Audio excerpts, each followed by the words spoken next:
Hello everyone students, आज का मेरा टॉपिक है कि जो एनेस्थीसिया होता है उसके प्रोसीजर्स क्या क्या होते हैं, वो कैसे करते हैं जो हम सर्जरी के दौरान। तो उसके बारे में हम डिस्कस करेंगे। उसका जो प्रिंसिपल है, उसके जो टाइप्स हैं या उसके जो डिफरेंट जो एनेस्थीसिया होते हैं उनके बारे में इस स्लाइड में हम यहाँ पे बात करेंगे। ये जो है सबसे पहले जो स्टार्टिंग किया था सुश्रुता था 800 BC में। उसने सर्जरी के बारे में लिखा था फर्स्ट टाइम कि सर्जरी कैसे होती है। इतने सालों पहले जो है बताया था। सुश्रुता जो था इंडियन साइंटिस्ट था, इसने जो है इसके बारे में यहाँ पे लिखा है। और ये हमारी एनेस्थीसियोलॉजी है। एनेस्थीसियोलॉजी का मतलब होता है स्टडी ऑफ द एनेस्थीसिया, जिसमें जो सर्जन होते हैं उनको पेनलेस सर्जरी करनी होती है ताकि पेशेंट को कोई प्रॉब्लम ना हो, सर्जरी भी हो जाए। तो उसमें एनेस्थीसिया का जो रोल होता है उसको एनेस्थीसियोलॉजी के नाम से जानते हैं, मेकिंग सर्जरी पेनलेस, ताकि पेशेंट एकदम ठीक रहे। बाद में पेन होगा बट सर्जरी के दौरान उसको जो उसकी जो मसल्स हैं वो रिलैक्स होनी चाहिए और उसको कोई भी प्रॉब्लम नहीं होनी चाहिए। तो एनेस्थीसिया का वहाँ पर हम यूज़ करते हैं। एनेस्थीसिया जो एक ग्रीक वर्ड एनेस्थीसिस से लिया गया है, जिसका मतलब होता है नॉट सेंसेशन, यानी कि उसको कोई भी प्रॉब्लम पेशेंट को नहीं होनी चाहिए और उसको सेंसेशन नहीं होता है क्योंकि इसके नर्व जो है वो ब्लॉक कर देते हैं। ये लिस्टेड किया था इसने जो बेली इंग्लिश ने 1721 में, कि जो ईथर होता है उसको फर्स्ट नाम जो दिया गया था एनेस्थीसिया का, जो यूज़ किया गया था कि ईथर जो है एज ए एनेस्थीसिया हम यूज़ कर सकते हैं 1800 के आसपास।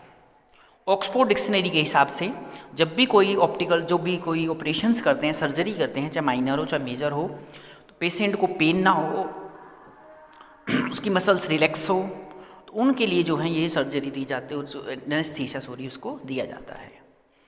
हिस्ट्री ऑफ एनेस्थीसिया की बात करेंगे तो इसमें जीए जनरल एनेस्थीसिया पहले आया है। ईथर यूज किया 1540 में।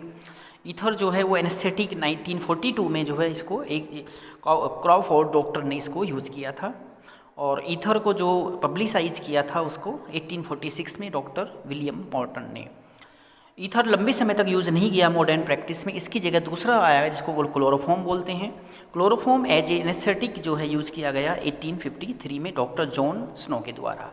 उसके बाद ET ट्यूब आई, एंडोकार्डियल जो जिसको बोलते हैं एंडो ट्रेकियल ट्यूब, डिस्कवर हुआ 1878 में। और थायोपेंटल फर्स्ट यूज हुआ 1934 में। इसके बाद में जो हमारा वर्ल्ड एनेस्थीसिया डे है वो 16 अक्टूबर 1846 को मानते हैं। उसको जॉन कॉलिंस जो था इसका बनाया, जिसने किया था, एक रिमूव किया था ट्यूमर को एनेस्थीसिया दे के। और तब से जो है जो 16 अक्टूबर है उसको हम मानते हैं कि ये एनेस्थीसिया का डे था, जो कि सक्सेस हुआ था। रीजनल एनेस्थीसिया जो है 1884 में सिग्मॉइड फ्यूम्ड फिजियोलॉजी ने किया था। कोकीन जो कि इसमें यूज किया था एज ए वहाँ पे जो एनेस्थीसिया है। कार्ल कोलर ने इसको यूज किया था। ऑफ्थोमोलॉजी जो सर्जरी ही ऑप्थोल्मोलॉजिकल सर्जरी थी उसमें यूज किया था। बर्थ जो है मॉडर्न एनेस्थीसिया का यहाँ हुआ यहाँ पे 1913 में, जो कि कैलेवरी जैक्सन ने इसको किया। डायरेक्टली जो है लैरिंजियोस्कोपी की उसने, और उसमें जो ट्रेकिया का वहाँ पे उसने सर्जरी की।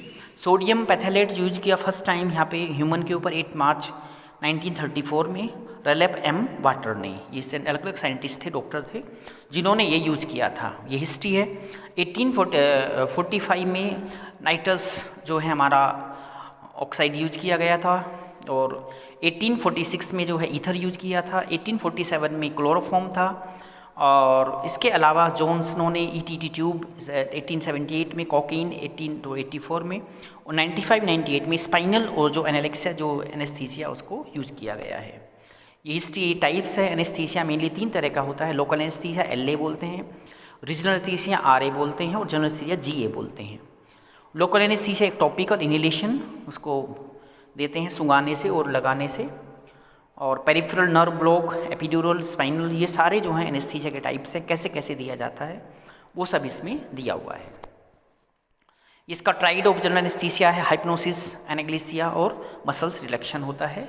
नींद आती है उससे पेशेंट को और मसल्स रिलैक्शन होती है, और उसको बिल्कुल भी फील नहीं होता कि मेरे ऊपर जो है सर्जरी हो रही है, या उसको फीलिंग्स नहीं होते हैं। जो उसको मोटर होते हैं वो उनको नर्व के थ्रू मैसेज नहीं देते हैं, वो रोक देते हैं। ये जनरल एनेस्थीसिया एक इनहेलेशन से और एक इंट्रावेनस, यानी कि सूंघने से, और इंट्रावेनस जो होता है वो इंजेक्शन जो है वेन में देने से।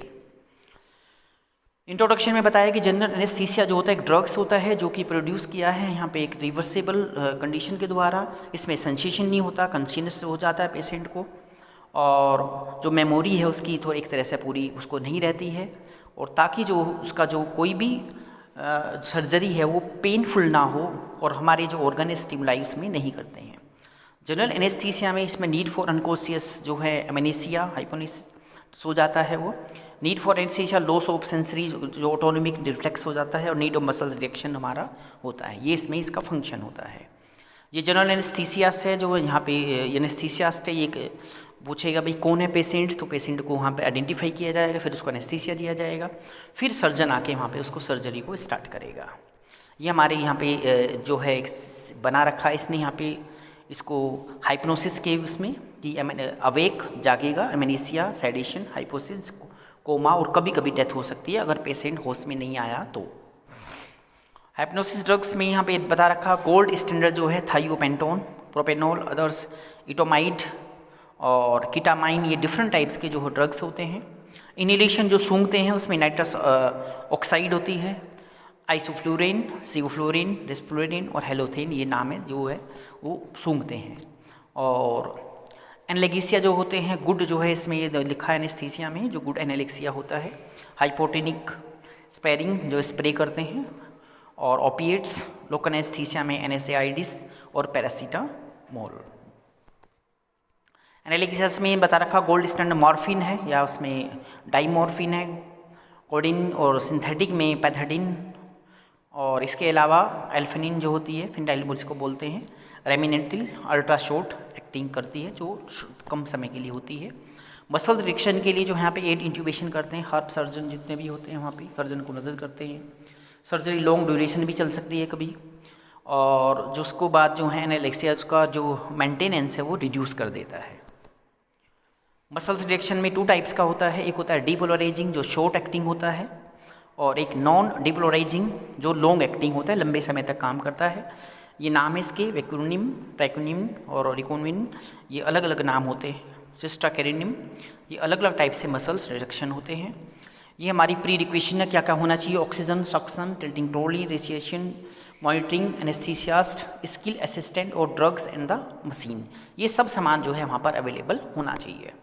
ये यहाँ पे बता रखा कैसे ऑपरेशन होता है, और 21st सेंचुरी में इतनी फैसिलिटीज आ चुकी हैं, ये सब मॉनिटर वगैरह लगे हुए हैं, इसमें सब देखते रहते हैं पेशेंट की क्या कंडीशन है।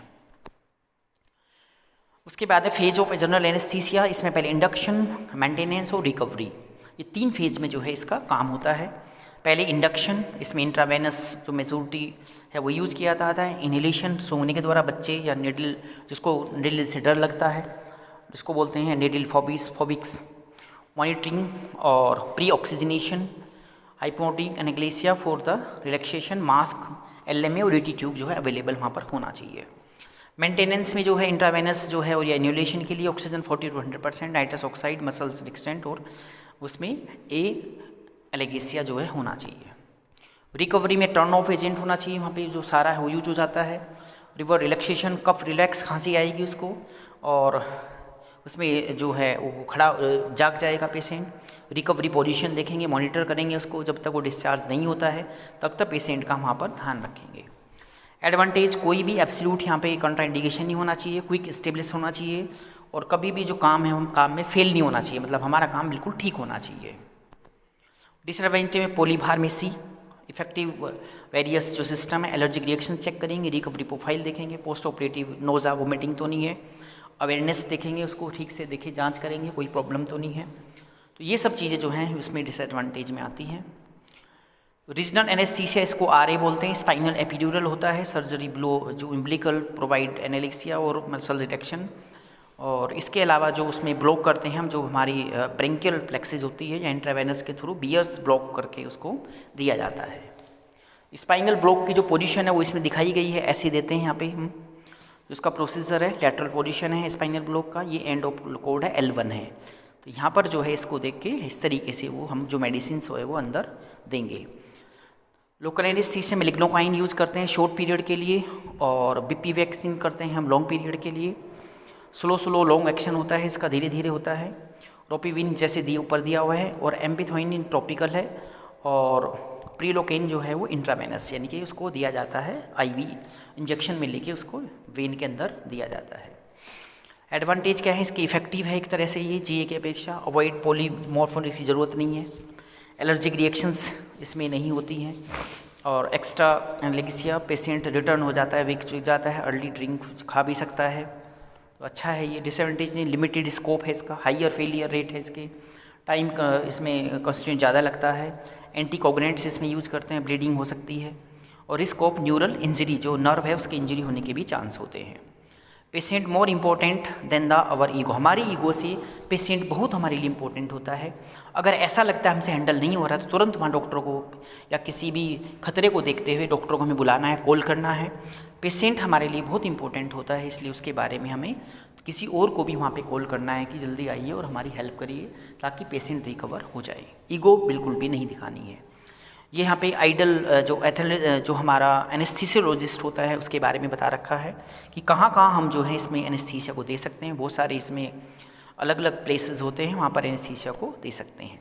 ये चॉइस ऑफ एनेस्थीसिया, हम चॉइस क्या करेंगे, पेशेंट को देखेंगे, उसकी रिस्ट है, उसकी देखेंगे कहाँ उसको देना है, कहाँ पर अच्छी तरीके से दे सकते हैं, उसका टाइम क्या है, सर्जरी का ड्यूरेशन कितना है, यानी कि उसकी फिजियोलॉजिकल स्टेटस देखेंगे, स्टेबिलिटी देखेंगे, उसकी सीवियरिटी देखेंगे क्या है, और जो पोस्ट ऑपरेटिव हम रिकवरी के बारे में देखेंगे कैसे कर रहा है रिकवर, और मैनेजमेंट का ध्यान रखेंगे वहाँ पे। और देयर इज़ ए मेजर और minor surgery but only major जबकि जो बहुत बड़े ऑपरेशंस होते हैं उसमें हम ज़्यादा जो एनेस्थीसिया है उसकी ग्रोथ ज़्यादा दी जाती है। ये टाइप्स ऑफ एनेस्थीसिया में इसमें दे रखा है कि मेंशन एनेस्थीसिया केयर, यानी कि हमें वहाँ पे केयर रखना है कि कैसे उसको हमने एनेस्थीसिया दिया उसकी केयर साथ में, यानी कि सर्जरी के दौरान एनेस्थीसिया को भी वहाँ पे होना आता है, infiltration of the surgical site with the local anaesthesia referring to the surgeon. ठीक है, ध्यान रखना होता है कहाँ पर दिया। जो एनेस्थीसियोलॉजिस्ट होता है वो सप्लीमेंट जो है वो ध्यान रखता है वहाँ पे उसके बारे में, लोकल एनेस्थीसिया है, इंट्रावेनस है, क्या है, तो वो सब चीज़ें जो हैं इसके नर्वस सिस्टम कैसे काम कर रहा है, तो वो सब चीज़ें जो हैं इसके दौरान यहाँ पे ध्यान रखना है। और लोकल एनेस्थीसिया में वहाँ एम्प्लॉय करते हैं जो माइनर प्रोसीजर्स होते हैं, जो छोटी सर्जरी होते हैं उसमें हम एलए का यूज़ करते हैं, और जो बड़ी बड़ी सर्जरी होते हैं इसमें आईवी यानी कि इंट्रावेनस के थ्रू दिया जाता है, या उसको वैसे पीछे से जो हमारा स्पाइनल है उसके अंदर जो है दिया जाता है। लास्ट में थैंक यू बच्चों, आज का जो मेरा वीडियो था वो था कि जो हम सर्जरी के दौरान जो है इसमें जो एनेस्थीसिया के प्रोसीजर्स होते हैं, कौन कौन सी मेडिसिन यूज़ करते हैं, और उसके अलावा जो है उसकी जो टेक्निक्स होती हैं वो क्या होती हैं, उसके टाइप्स क्या होते हैं, और मेजर सर्जरी में कौन सा देते हैं, माइनर सर्जरी में कौन सा देते हैं, ये सब मैंने इस वीडियो में बताया है। धन्यवाद बच्चों।